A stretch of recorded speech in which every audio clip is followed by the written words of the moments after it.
le point de vue que je vais essayer de vous apporter est le point de vue d'un industriel de l'énergie qui a fait le choix stratégique de s'engager résolument dans les mutations profondes du secteur de l'énergie et pas de rester accroché à l'ancien monde. Alors ces mutations profondes, si on parle de l'Europe, c'est la décroissance de la demande, c'est la dérégulation, c'est la décentralisation énergétique et c'est la convergence entre les nouvelles technologies de l'information et les technologies de l'énergie.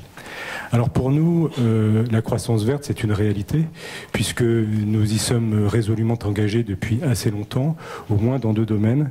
Le premier domaine, comme vous l'indiquiez, c'est l'efficacité énergétique pour tous nos clients, donc les clients entreprises, collectivités, résidentielles, professionnelles. Et le deuxième domaine, c'est le développement des ENR, des énergies renouvelables, non seulement électriques, mais aussi thermiques. Alors, l'efficacité énergétique pour nos clients. Juste un chiffre, en France, il y a 40 000 personnes chez GDF Suez qui ne font que de vendre des services d'efficacité énergétique. Un service d'efficacité énergétique, c'est permettre à nos clients de piloter, de gérer, de réduire leur consommation d'énergie. Un exemple, il y a 18 mois, nous avons signé un CPE avec l'ensemble des lycées de la région Alsace et 18 mois après, on observe qu'il y a eu 30% de réduction des consommations d'énergie dans les lycées de la région Alsace qui ont permis donc à la région d'économiser considérablement sur ses frais de fonctionnement. Pour le développement des ENR, là aussi des exemples concrets. Alors nous avons la particularité en France, nous, groupe GDF Suez, d'avoir des capacités de production électrique très faiblement carbonées.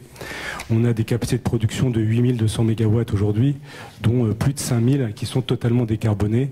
3800 MW de production hydroélectrique avec nos filiales Compagnie nationale du Rhône et Chem. Et nous sommes le leader de très loin de la production, c'est pas très connu, mais de la production d'électricité éolienne avec 1200 MW. C'est pas uniquement l'éolien, c'est pas uniquement l'hydraulique, c'est aussi l'éolien offshore. Alors là, je vais vous donner un scoop.